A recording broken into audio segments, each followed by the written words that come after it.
them on Twitter at the SD Guardians. And of course, want to thank Kenneth Bishop, the owner, and also Winston Strachini, and also DJ Jones, two of the players. It's going to be exciting to go out there and check them out, so make sure you do that. Make some plans to do that. It's kind of family fun, which is good too. And remember, they have tryouts coming out this month, August 20th, at the Ray and Joan Kroc Center at 11 to 1. Right now, we want to turn our attention to the MMA, a sport that's been blasting off in the last couple of years. And for the most part, in my opinion, it's taking over boxing, because boxing is boring as hell. But we won't get into that another day. But we got a big fight coming up this week. MMA is Epic 35. Epic 35. And we'll give you all the information coming up a little bit. But right now, we're going to introduce you to some of the fighters who are going to be on the card. Now, I need you guys to introduce yourself, because we didn't get a chance to talk. We're going to take a picture of you in the break.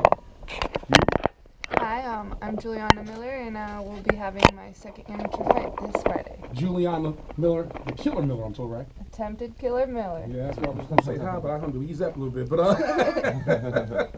Yeah, what's up, guys? Thanks for having us. My name is Christian Lionheart Leon, and I'm gonna be having my 7th fight here at Epic, so don't miss it. My name's Jazzy Jeff Creighton. I'm fighting for the California 170 state title. This weekend come out at 4 Point Sheridan, Epic 35. It's going to be a big event. well, he already gave the location, so I took that away from me. There you go. But, there you go. That's all good. I'm already That's all ahead of good. It's all good. Juliana, let me ask you first. And I ask you guys the same question, because obviously you guys are going to have different answers for it, because you have different interests in getting into this. But what got you into MMA fighting? Just the idea of wanting to learn self-defense. Just the idea of wanting to learn self-defense and be able to protect myself. People will walk to their car scared, and I was just thinking, why don't you just learn how to feel safe on your own? You know, just to be bigger and stronger than I've ever been before, and I love to wrestle. And so what's your major skill? Because everyone has a different skill set that they're stronger in versus other parts. I'm a submission artist. Uh-oh. I could choke you out from I anywhere. guess we ain't going to lunch. We might be out before we go to lunch. Christian, what got you into MMA? Well, actually, just the competition, man. I love competition, and I like she said, self-defense. That's actually what got me to MMA. When you talk about competition so far, what has been your toughest, or who has been your toughest competition? Ooh, I guess my first MMA fight, I actually fought with an injured shoulder, and I was getting beat up, and end up knocking out the other guy. Now, So it was pretty fun. When you say that, it's your first fight. You already got butterflies, I'm sure. Yeah. You had friends and family in the crowd? Yeah, of course. And you was getting your ass whooped. I was getting my You ass said whooped. beat up, I'm saying getting your ass whooped. Oh yeah. What kind of feeling is that? Oh, it's horrible, man. It's horrible. So, I mean, I had to do something, and I threw that kick, and it landed, and ended up knocking out the guy. So. Jeff, what got you involved in MMA, and obviously staying in it because you're going for a championship? Yeah, I'd have to say wrestling. I started wrestling at a young age.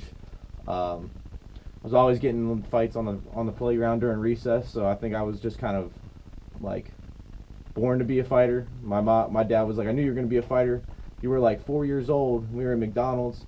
You got to fight on you were rolling down the slide, fighting a kid on the playground. I was like, I knew he was going to be a fighter. So he wasn't surprised once I started getting into this. He was like, all right, I knew you were going to go down that path. So I guess from then on, I was destined to be. Being a female, Juliana, what's kind of some of the feedback you've gotten after fights, during practice, and what have you? Because obviously people look at women differently when they get into the real contact sports like this. Because even in MMA fights right now, I think some of the best cards they had females on the card. So what kind of some of the feedback you've got? People love it. People love to watch girl fights, especially in crazy scrambles. Girls go pretty hard, and we love to put on a show. It's just really beautiful because so many women out there are scared all the time. They carry weapons in their purses, pepper spray, and we're here to show people that you don't have to live life scared. You can really go out there and face your fears and just learn how to protect yourself.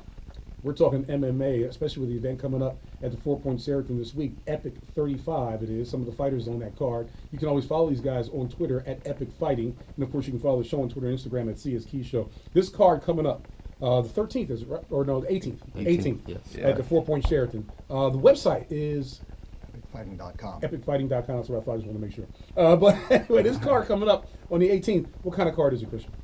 Well, Epic always brings really exciting events, and Just amazing, guys.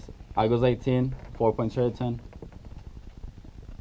I was kind of surprised that when I got the email about this coming up, and I told a couple people that I was going to have you guys on the show this Sunday. I got a lot of good response from it because obviously the reputation of Epic has gotten around. I'm going to assume that the 35 is marches like UFC. This is the 35th event. Yeah, this is okay. 35th Just making sure. Because I know UFC is what 214, Yeah, 215. Do you see this league, if you want to call it that? Do you see this expanding and getting as big as UFC, Jeff? To the amateur level, yeah. The show, I remember watching like highlight videos of like Epic 1, 2, and 3, and much smaller events. And now there's like 1,000 people, in attendance each event, and there's about, between 15 and 20 fights each event. So there's a lot of fights going on. There's more competitors. There's more fans. There's just more people wanting to be there. I could see it definitely like taking over this, SoCal regional area. It's just the best event, down here in the South. Now, obviously, you just can't show up and fight. You got to train. Yeah, so, true. And I'm sure you guys are working during the day, whatever you have to do, Oh, yeah. whatever shift you work on. So how does that work? How does your training schedule go? Usually I wake up around 5:15. I run to the gym at 6. From 6 to 8 I work out, and then I go to school. I go to school to be an EMT. So I go to school for most of the day, and then I come back in the afternoon and work out from like 4 to 6:30, and just get as many hours as I can training. It's hard. You got to prioritize and really use your time wisely, but if you really want it, you'll make it happen. Christian, what's your schedule like? It's kind of similar to his. Wake up like 5, 6, train from 6 to 8. Go to work, come back and train again for another couple hours. And like he said, it's really hard to, like myself. I have a full-time job, so it's kind of hard to keep up with all the other guys that don't have to work. But we're trying, and we're getting there. It pays off. You can Yeah. always tell when it pays off. Julian, what's your schedule like? I mostly work weekends, so I've tried to clear my schedule to train as much as possible. I train in the morning from about 9 to 1, take a couple hour break, and come back around 4 or 5 until 8 o'clock at night. I pretty much train all day, but I love this. I love to throw down. It's so much fun to just get out there and scrap and really have a chance to release that inner savage. We all have it, and very few people can actually unleash that without getting in some form of legal trouble. So for me, We are lucky. I'm We are trying to lucky. stay out of that trouble and throw down in a place where people love you for it. Yeah. Fighting is so looked down upon, on your peers, but it's so awesome when you love to fight and then you're in that cage and people are actually cheering for you like it's a beautiful and amazing thing instead of something terrible. I can hear it in your voice. I mean, that transitions. But is there such thing as overtraining? Oh, absolutely. Rehabbing your body is so key, man.